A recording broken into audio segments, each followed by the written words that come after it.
मार्क्सवादी कम्युनिस्ट पक्षाकडून पद्मश्री मारुती चित्तमपल्ली यांना भावपूर्ण श्रद्धांजली वाहण्यात आली। तसेच त्यांना विनम्र अभिवादनही करण्यात आलं। ज्येष्ठ साहित्यिक मारुती चित्तमपल्ली यांनी मराठी साहित्य विश्वात 1 लाख नव्या शब्दांची जी भर घातली ती भर आजवरच्या मराठी साहित्य विश्वात सर्वात मोठी अभिनव क्रांती समजण्यात यावी। निसर्ग आणि निसर्गाशी निगडित सर्व समाविष्ट घटकांवर सहज आकलन होईल अशा समृद्ध लेखनाचा विक्रम मारुती चित्तमपल्ली यांच्या नावे आहे। जल, जंगल, जमीन ही आदिवासी बांधवांसाठी निसर्गदत्त देणगी आणि वडिलोपार्जित संपत्ती असून त्याचं संवर्धन करणं त्यांच्यासाठी अत्यंत महत्त्वाचं आहे। मात्र यामुळे निसर्गाचा समतोल कायम राहील यासाठी स्वतः वनसंवर्धन चळवळीत अव्याहतपणे ते कृतिशील होते। नुकताच त्यांना भारत सरकारमार्फत महामहिम राष्ट्रपती द्रौपदी मुर्मू यांच्या हस्ते पद्मश्री पुरस्कार प्रदान करण्यात आला। ही सोलापूरच्या वैभवात भर टाकणारी भूषणावह बाब आहे। मात्र बुधवारी रात्री ते अनंतात विलीन झाले। ही अत्यंत दुःखदायक घटना आहे।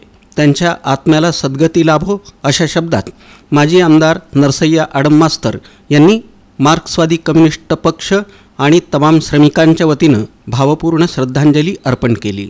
यावेळी मारुती चित्तमपल्ली यांच्या राहत्या घरी माकपचे राज्य समिती सदस्य ॲडव्होकेट अनिल वासम, वीरेंद्र पद्मा, बाळकृष्ण मल्ल्याळ, विजय हारसुरे आदींनी पार्थिवाचं दर्शन घेतलं। पद्मश्री मारुती चित्तमपल्ली या ठिकाणी पहिल्यांदा आल्यानंतर मी त्यांची भेट घेतली।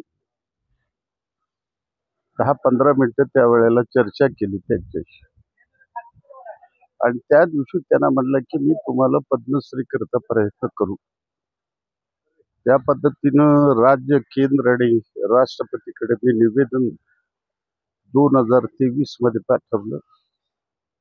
काही महिन्यापूर्वी राष्ट्रपतीच्या हस्ते पद्मश्री झालं। एक महर्षी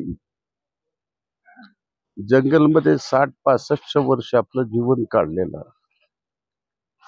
प्रत्येक जीवजंतूचा अभ्यास असलेला, आजपर्यंत मी जंगलामधल्या संपूर्ण संपत्ती संबंधी, झाडासंबंधी आणि तिथल्या जे प्राणी आहेत, तिथलं जे पक्षी आहेत, इतर काही गोष्टी आहेत, याचा अभ्यास केलेला माणूस मी आजपर्यंत पाहिला नाही। इतकं महान माणूस, एक सोलापूरचं वैभव होतं, या हुतात्म्या शहराचं एक रत्न होतं, ते काल रात्री कायमचे निघून गेले।